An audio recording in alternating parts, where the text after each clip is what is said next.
उसके बाद दिखाना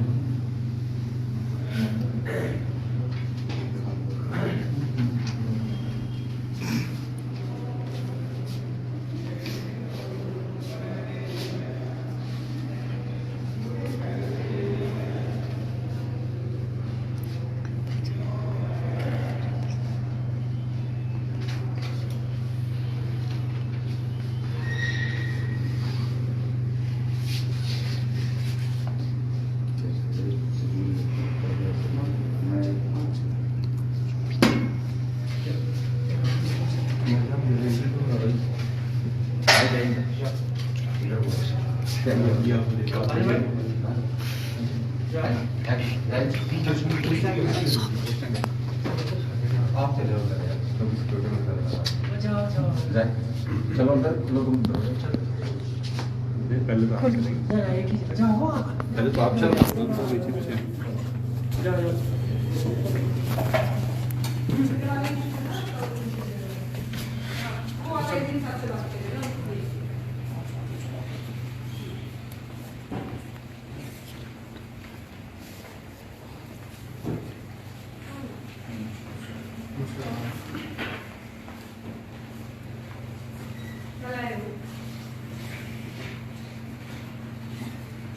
ज्ञापन है ना आपको आपके माध्यम से राज्यपाल सबको जो आज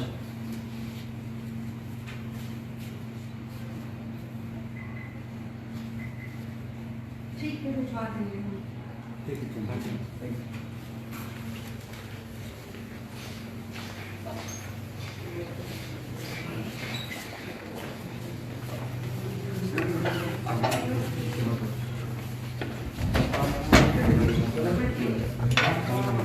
ठीक है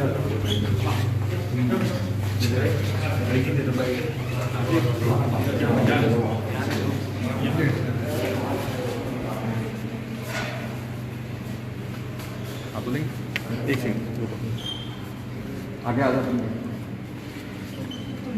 हाँ। आज आपने ज्ञापन सौंपा है उपायुक्त के माध्यम से क्या मुद्दा था इसका?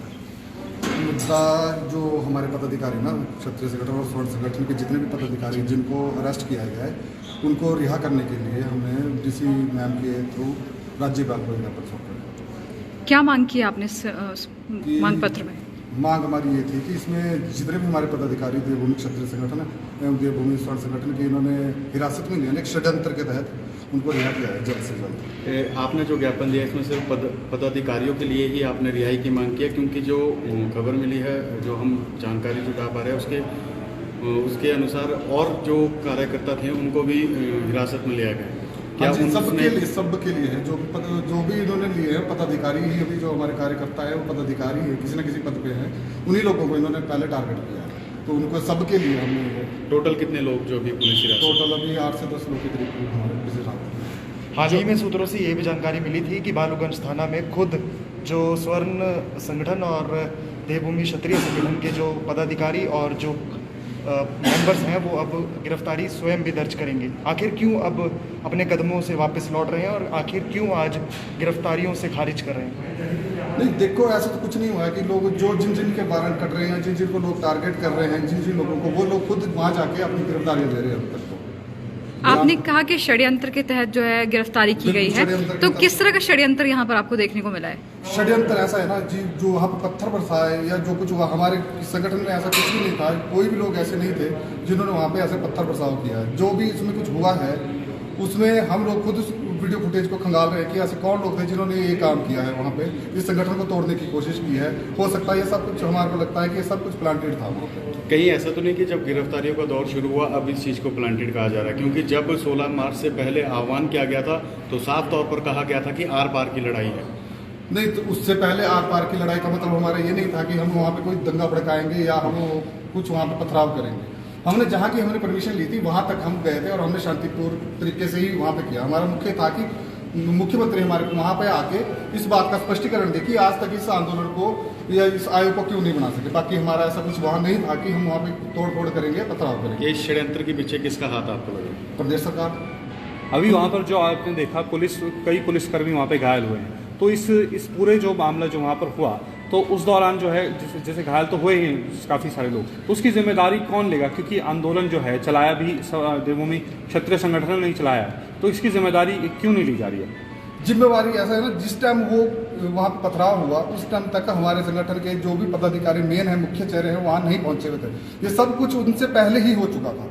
जिस टाइम हम गए, जिस टाइम वो हमारे मुख्य चेहरे रहे भाई मदन ठाकुर, अमित ठाकुर, जिस टाइम वो आगे गए उस टाइम उससे पहले सब कुछ हो चुका था। उनके जब वो साथ गए, जब तक वहाँ तक पहुँचे उससे पहले जो हुआ था वो सब कुछ पहले हुआ था। उसके बाद ऐसा भी कोई भी कांड नहीं हुआ कि पथराव हुआ हो वहाँ पे या किसी भी तरह का लाठीचार्ज किसी पे किया हो हमारे संगठन के लोगों द्वारा, किसी भी पुलिस ऑफिसर पे, किसी पुलिस के कर्मी पे हमारे संगठन के लोगों ने हाथ उठाया। एक ज्ञापन तो आज आपने सौंप लिया, लेकिन अगर जैसे आपने रिहाई की मांग की और रिहाई जिस तरह से आप चाह रहे हैं कि जल्द से जल्द होकर वो जल्द नहीं होती है, तो उसके बाद आगे की क्या कार्रवाई रहेगी? आगे की कार्रवाई है, हर घर से एक रुपये निकलेगा, हर घर से एक मदन निकलेगा। हमारे स्वर्ण संगठन के, हमारे स्वर्ण समाज के जितने भी लोग हैं सारे लोग सड़कों पे दिखेंगे। तो उसके बाद भी क्या इसी तरह का आंदोलन देखने को मिलेगा जिसमें पथराव होगा? नहीं, पथराव हम नहीं चाहते कि हम पथराव करेंगे। हमारा पहले से ही आंदोलन शांति दे रहा है, आपने देखा है। और उसमें वही होगा कि सब लोग सड़कों पे उतर के एक रोष रैली निकालेंगे और अपने घरों से बाहर आएंगे सारे। 16 मार्च को भी जिस तरह से असमंजस दिखा दोनों क्षत्रिय संगठन में और कुछ लोग आंदोलन छोड़कर चले गए थे, जिसके कारण जो आंदोलन है वो खत्म हुआ, क्या आपको लगता है एक बार फिर से जो क्षत्रिय संगठन और स्वर्ण समाज के लोग हैं एक बार फिर इकट्ठे हो पाएंगे? बिल्कुल बिल्कुल, ये आपसी थोड़े बहुत मनमुटाव चलता है, वो सब कुछ ठीक हो चुका है। काफ़ी हद तक लोग समझ चुके हैं इस बात को, और ऐसा कुछ नहीं है जो लोग कह रहे हैं कि ये 2 टुकड़ों में बढ़ चुका है या फट चुका है। ऐसा नहीं है, संगठन पहले भी मजबूत था, आज भी मजबूत है, आगे भी मजबूत रहे। कई लोग राजनीति को लेकर जो है रूमी जी पे इल्जाम लगा रहे हैं कि ये पहले से उनकी मंशा थी और वो लोगों को जो है भड़काने और गुमराह करने का प्रयास कर रहे थे, वो राजनीति में आना चाहते थे। इस पर क्या कहना चाहेंगे? राजनीति में उन्होंने आना होता तो उनका पहले से ही पॉलिटिकल बैकग्राउंड है। वो अगर राजनीति में आना चाहते तो आज से पहले कब के आ चुके होते। उनको इतना संघर्ष करने की या उनको सड़कों पर दौड़ने की जरूरत नहीं थी। सर, जिस तरह से आप फुल कॉन्फिडेंस से कह रहे थे कि ये बेबुनियाद ये जो इल्ज़ाम है वो लगाए जा रहे हैं, लेकिन इतने दिनों हो गए इल्ज़ाम लगाए हुए, उसके बाद उसका कोई जो है वो जवाब नहीं दिया गया। जवाब किस मत पे? जिन्होंने रीना कंवर जी जिन्होंने कॉन्फ्रेंस के माध्यम से अमित ठाकुर पे जो इल्ज़ाम लगाए थे उनका जवाब नहीं दिया गया उनकी बातों पर। उनकी बातों का हम नहीं समझते हैं कि उनकी बातों का जवाब देने का हमारे को जरूरत है। अगर जो उन्होंने रीना कंवर ने कहा है, उन्होंने कहा था कि वो अपनी वाइफ को इस पे प्रदेश अध्यक्ष बनाना चाहते हैं, इसलिए वो ये सब कुछ उन्होंने किया। तो अगर वो उसको अपनी वाइफ को प्रदेश अध्यक्ष बनाना चाहते तो जब उन्होंने अपनी पार्टी, अपना संगठन खड़ा किया तो उसमें वो आराम से उसको प्रदेश भाभी जी को, उनको जो उनकी मिसेज है उनको बना सकते थे।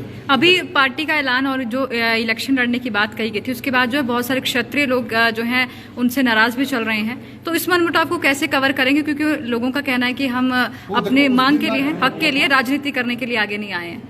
देखो, उस दिन जो बात हुई थी ना राजनीतिक पार्टी की, उन लोगों से पूछा गया था ना कि वहाँ पे कुछ इस तरह का माहौल जो भी वहाँ हुआ ना, वो लोगों में मिसअंडरस्टैंडिंग की वजह से हुआ।